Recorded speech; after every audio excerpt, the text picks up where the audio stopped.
और चलिए सीधे रुक करते हैं, इस वक्त प्रधानमंत्री मन की बात कर रहे हैं। मेरे प्यारे देशवासियों, नमस्कार। आज 2025 की पहली मन की बात हो रही है। आप लोगों ने एक बात जरूर नोटिस की होगी, हर बार मन की बात महीने के आखिरी रविवार को होती है, लेकिन इस बार हम एक सप्ताह पहले चौथे रविवार के बजाय तीसरे रविवार को ही मिल रहे हैं, क्योंकि अगले सप्ताह रविवार के दिन ही गणतंत्र दिवस है। मैं सभी देशवासियों को गणतंत्र दिवस की अग्रिम शुभकामनाएं देता हूं। साथियों, इस बार का गणतंत्र दिवस बहुत विशेष है। ये भारतीय गणतंत्र की 75वीं वर्षगांठ है। इस वर्ष संविधान लागू होने के 75 साल हो रहे हैं। मैं संविधान सभा के उन सभी महान व्यक्तित्वों को नमन करता हूं, जिन्होंने हमें हमारा पवित्र संविधान दिया। संविधान सभा के दौरान अनेक विषयों पर लंबी लंबी चर्चाएं हुई।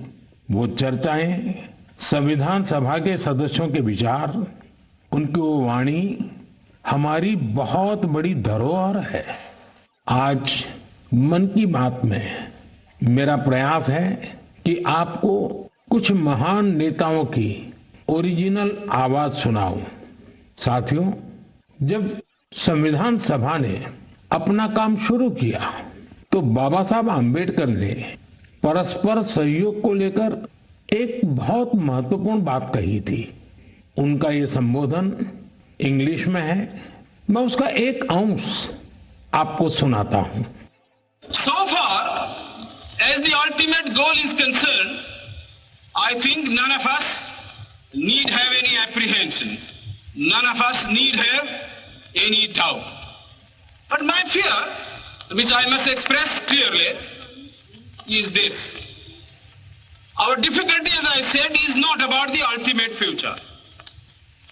Our difficulty is how to make the heterogeneous mess that we have today take a decision in common and march in a cooperative way on that road which is bound to lead us to unity. Our difficulty is not with regard to the ultimate. Our difficulty is with regard to the beginning. साथियों, बाबा साहब इस बात पर जोर दे रहे थे कि संविधान सभा एक साथ एक मत हो और मिलकर सर्वहित के लिए काम करे। मैं आपको संविधान सभा की एक और ऑडियो क्लिप सुनाता हूं। ये ऑडियो डॉक्टर राजेंद्र प्रसाद जी का है, जो हमारी संविधान सभा के प्रमुख थे। आइए डॉक्टर राजेंद्र प्रसाद जी को सुनते हैं। हमारा इतिहास बताता है और हमारी संस्कृति सिखाती है कि हम शांति प्रिय हैं और रहें। हमारा साम्राज्य, हमारी फतेह दूसरे तरह की रही है। हमने दूसरों को जंजीरों से, चाहे वो लोहे की हो या सोने की, कभी नहीं बांधने की कोशिश की। हमने दूसरों को अपने साथ लोहे के जंजीर से भी ज्यादा मजबूत मगर सुंदर और सुखद रेशम के धागे से बांध रखा है, और वो बंधन धर्म का है, संस्कृति का है, ज्ञान का है। हम अब भी उसी रास्ते पर चलते रहेंगे और हमारी एक ही इच्छा और अभिलाषा है। वो अभिलाषा ये है कि हम संसार में सुख और शांति कायम करने में मदद पहुंचा सकें और संसार के हाथों में सत्य और अहिंसा वो अचूक हथियार दे सकें जिसने हमें आज आजादी तक पहुंचाया है। हमारी जिंदगी और संस्कृति में कुछ ऐसा है जिसने हमें समय के थपेड़ों के बावजूद जिंदा रहने की शक्ति दी है। अगर हम अपने आदर्शों को सामने रखे रहेंगे तो हम संसार की बड़ी सेवा कर पाएंगे। साथियों, डॉक्टर राजेंद्र प्रसाद जी ने मानवीय मूल्यों के प्रति देश की प्रतिबद्धता की बात कही थी। अब मैं आपको डॉक्टर श्यामा प्रसाद मुखर्जी की आवाज सुनाता हूं। उन्होंने अवसरों की समानता का विषय उठाया। डॉक्टर श्यामा प्रसाद मुखर्जी ने कहा था, I hope, sir, that we shall go ahead with our work in spite of all difficulties and thereby help to create that great India, which will be the motherland of not this community or that, not this class of it, but of every person, man, woman and child inhabiting in this great land with respect of race, caste, creed or community. Everyone to have an equal opportunity so that he or she can develop himself and herself according to the best talent and serve the great common motherland of the earth. साथियों, मुझे उम्मीद है आपको भी संविधान सभा की debate से ये ओरिजिनल ऑडियो सुनकर अच्छा लगा होगा। हम देशवासी को इन विचारों से प्रेरणा लेकर ऐसे भारत के निर्माण के लिए काम करना है जिस पर हमारे संविधान निर्माताओं को भी गर्व हो। साथियों, गणतंत्र दिवस से एक दिन पहले 25 जनवरी को नेशनल वोटर्स डे है। ये दिन इसलिए अहम है क्योंकि इस दिन भारतीय निर्वाचन आयोग की स्थापना हुई थी। इलेक्शन कमीशन, हमारे संविधान निर्माताओं ने संविधान में हमारे चुनाव आयोग को लोकतंत्र में लोगों की भागीदारी को बहुत बड़ा स्थान दिया है। देश में जब 1951-52 में पहली बार चुनाव हुए तो कुछ लोगों को संशय था कि क्या देश का लोकतंत्र जीवित रहेगा, लेकिन हमारे लोकतंत्र ने सारी आशंकाओं को गलत साबित किया। आखिर भारत मदर ऑफ डेमोक्रेसी है। बीते दशकों में भी देश का लोकतंत्र सशक्त हुआ है, समृद्ध हुआ है। मैं चुनाव आयोग का भी धन्यवाद दूंगा जिसने समय समय पर हमारी मतदान प्रक्रिया को आधुनिक बनाया है, मजबूत किया है। आयोग ने जनशक्ति को और शक्ति देने के लिए तकनीकी शक्ति का उपयोग किया। मैं चुनाव आयोग को निष्पक्ष चुनाव के उनके कमिटमेंट के लिए बधाई देता हूं। मैं देशवासियों से कहूंगा कि वो ज्यादा से ज्यादा संख्या में अपने मत के अधिकार का उपयोग करें, हमेशा करें और देश के डेमोक्रेटिक प्रोसेस का हिस्सा भी बने और इस प्रोसेस को सशक्त भी करें। मेरे प्यारे देशवासियों, प्रयागराज में महाकुंभ का श्री गणेश हो चुका है। चिरस्मरणीय जन सैलाब, अकल्पनीय दृश्य और समता समरसता का असाधारण संगम। इस बार कुंभ में कई दिव्य योग भी बन रहे हैं। कुंभ का ये उत्सव विविधता में एकता का उत्सव मनाता है। संगम की रेती पर पूरे भारत के, पूरे विश्व के लोग जुड़ते हैं। हजारों वर्षों से चली आ रही इस परंपरा में कहीं भी कोई भेदभाव नहीं, जातिवाद नहीं। इसमें भारत के दक्षिण से लोग आते हैं, भारत के पूर्व और पश्चिम से लोग आते हैं। कुंभ में गरीब अमीर सब एक हो जाते हैं। सब लोग संगम में डुबकी लगाते हैं, एक साथ भंडारों में भोजन करते हैं, प्रसाद लेते हैं। तभी तो कुंभ एकता का महाकुंभ है। कुंभ का आयोजन हमें ये भी बताता है कि कैसे हमारी परंपराएं पूरे भारत को एक सूत्र में बांधती हैं। उत्तर से दक्षिण तक मान्यताओं को मानने के तरीके एक जैसे ही है। एक तरफ प्रयागराज, उज्जैन, नासिक और हरिद्वार में कुंभ का आयोजन होता है, वैसे ही दक्षिण भूभाग में गोदावरी, कृष्णा, नर्मदा और कावेरी नदी के तटों पर पुष्करम होते हैं। ये दोनों ही पर्व हमारी पवित्र नदियों से, उनकी मान्यताओं से जुड़े हुए हैं। इसी तरह कुंभकोणम से तिरुक्कड़ियूर, कुड़वासल से तिरुचेरै अनेक ऐसे मंदिर हैं जिनकी परंपराएं कुंभ से जुड़ी हुई हैं। साथियों, इस बार आप सब ने देखा होगा कि कुंभ में युवाओं की भागीदारी बहुत व्यापक रूप में नजर आती है। और ये भी सच है कि जब युवा पीढ़ी अपनी सभ्यता के साथ गर्व के साथ जुड़ जाती है तो उसकी जड़ें और मजबूत होती हैं और तब उसका स्वर्णिम भविष्य भी सुनिश्चित हो जाता है। हम इस बार कुंभ के डिजिटल फुटप्रिंट्स भी इतने बड़े स्केल पर देख रहे हैं। कुंभ की ये वैश्विक लोकप्रियता हर भारतीय के लिए गर्व की बात है। साथियों, कुछ दिन पहले ही पश्चिम बंगाल में गंगा सागर मेले का भी विहंगम आयोजन हुआ है। संक्रांति के पावन अवसर पर इस मेले में पूरी दुनिया से आए लाखों श्रद्धालुओं ने डुबकी लगाई है। कुंभ, पुष्करम और गंगा सागर मेला हमारे ये पर्व हमारे सामाजिक मेलजोल को, सद्भाव को, एकता को बढ़ाने वाले पर्व है। ये पर्व भारत के लोगों को भारत की परंपराओं से जोड़ते हैं और जैसे हमारे शास्त्रों ने संसार में धर्म, अर्थ, काम, मोक्ष चारों पर बल दिया है, वैसे ही हमारे पर्वों और परंपराएं भी आध्यात्मिक, सामाजिक, सांस्कृतिक और आर्थिक हर पक्ष को भी सशक्त करते हैं।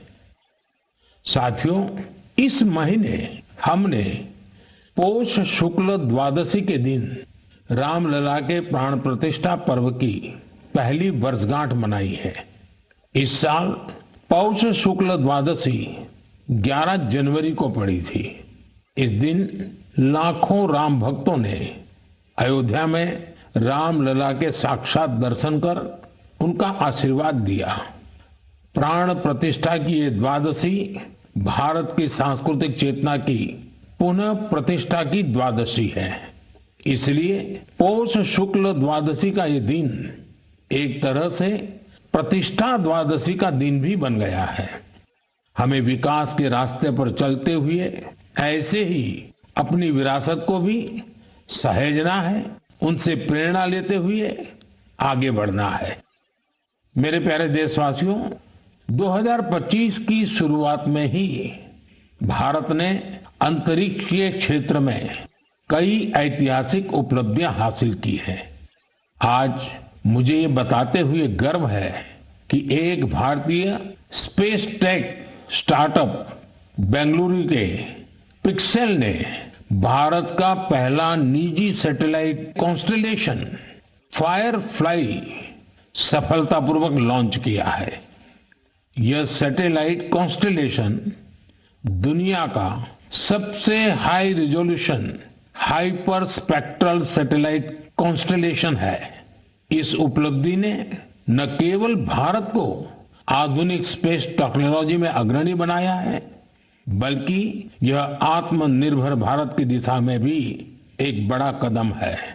ये सफलता हमारे निजी स्पेस सेक्टर की बढ़ती ताकत और इनोवेशन का प्रतीक है।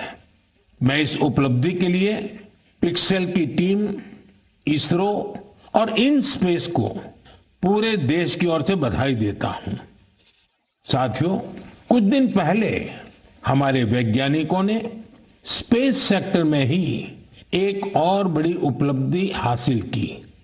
हमारे साइंटिस्ट ने सैटेलाइट्स की स्पेस डॉकिंग कराई है।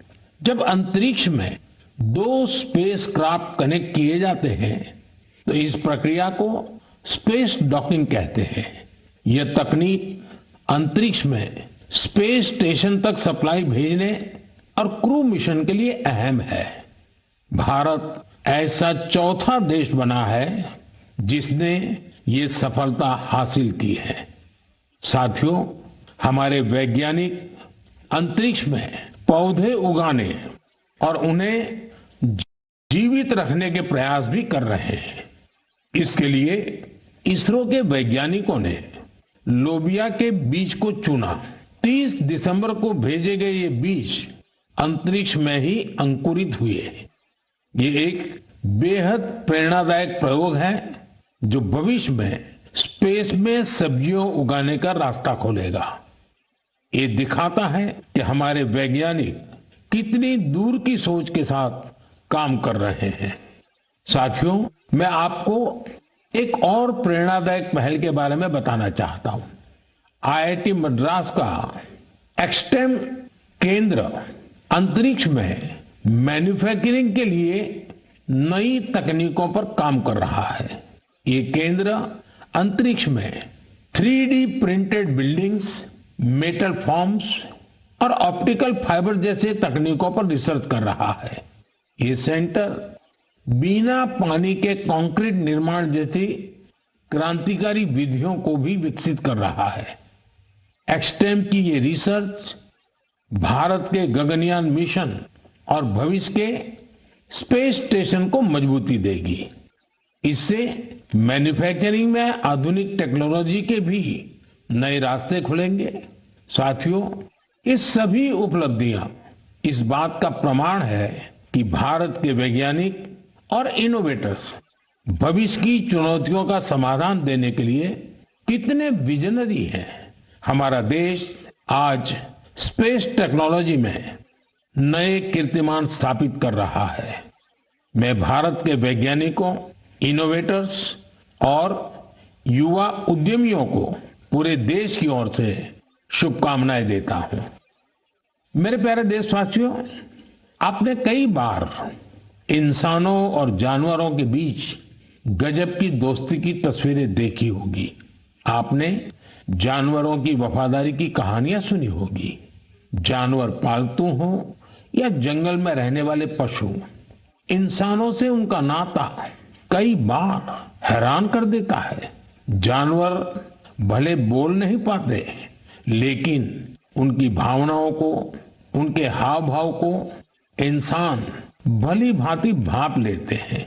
जानवर भी प्यार की भाषा को समझते हैं, उसे निभाते भी हैं। मैं आपसे असम का एक उदाहरण साझा करना चाहता हूं। असम में एक जगह है नौगांव। नौगांव हमारे देश की महान विभूति श्रीमद शंकर देव जी का जन्म स्थान भी है। यह जगह बहुत ही सुंदर है। यहाँ हाथियों का भी एक बड़ा ठिकाना है। इस क्षेत्र में कई घटनाएं देखी जा रही थी जहां हाथियों के झुंड फसलों को बर्बाद कर देते थे।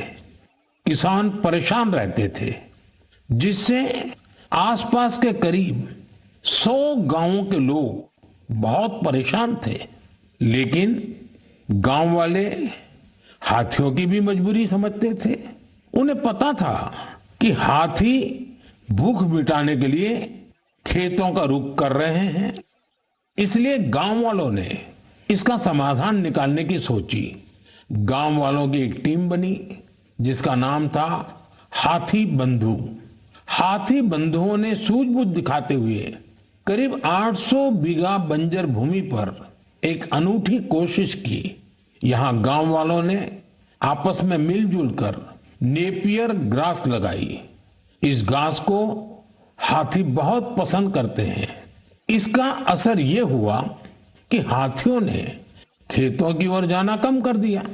यह हजारों गांव वालों के लिए बहुत राहत की बात है। उनका ये प्रयास हाथियों को भी खूब भाया है। साथियों, हमारी संस्कृति और विरासत हमें आसपास के पशु पक्षियों के साथ प्यार से रहना सिखाती है। ये हम सभी के लिए बहुत खुशी की बात है कि बीते 2 महीनों में हमारे देश में 2 नए टाइगर रिजर्व्स जुड़े हैं। इनमें से एक है छत्तीसगढ़ में गुरु घासीदास तमोर पिंगला टाइगर रिजर्व और दूसरा है एमपी में राता पानी टाइगर रिजर्व। मेरे प्यारे देशवासियों, स्वामी विवेकानंद जी ने कहा था, जिस व्यक्ति में अपने आइडिया को लेकर जुनून होता है वही अपने लक्ष्य को हासिल कर पाता है। किसी आइडिया को सफल बनाने के लिए हमारा पैशन और डेडिकेशन सबसे जरूरी होता है। पूरी लगन और उत्साह से ही इनोवेशन, क्रिएटिविटी और सफलता का रास्ता अवश्य निकलता है। कुछ दिन पहले ही स्वामी विवेकानंद जी की जयंती पर मुझे विकसित भारत यंग लीडर्स डायलॉग का हिस्सा बनने का सौभाग्य मिला। यहाँ मैंने देश के कोने कोने से आए युवा साथियों के साथ अपना पूरा दिन बिताया। युवाओं ने स्टार्टअप्स, कल्चर, विमेन, यूथ और इंफ्रास्ट्रक्चर जैसे कई सेक्टर्स को लेकर अपने आइडियाज शेयर किए। यह कार्यक्रम मेरे लिए बहुत यादगार रहा। साथियों, कुछ दिन पहले ही स्टार्टअप इंडिया के 9 साल पूरे हुए हैं। हमारे देश में जितने स्टार्टअप्स 9 साल में बने हैं, उनमें से आधे से ज्यादा टियर 2 और टियर 3 शहरों से हैं। और जब ये सुनते हैं तो हर हिंदुस्तानी का दिल खुश हो जाता है। यानी हमारा स्टार्टअप कल्चर बड़े शहरों तक ही सीमित नहीं है। और आपको यह जानकर हैरानी होगी कि छोटे शहरों के स्टार्टअप्स में आधे से ज्यादा का नेतृत्व हमारी बेटियां कर रही है। जब यह सुनने को मिलता है कि अंबाला, हिसार, कांगड़ा, चेंगलपट्टू, बिलासपुर, ग्वालियर और वाशिम जैसे शहर तो प्रधानमंत्री को आप सुन रहे हैं। स्पेस सेक्टर में लगातार कामयाबी और इसके अलावा महाकुंभ का भी उन्होंने जिक्र किया। स्पेस डॉकिंग में इसरो को मिली कामयाबी, इसका भी उन्होंने जिक्र किया है। और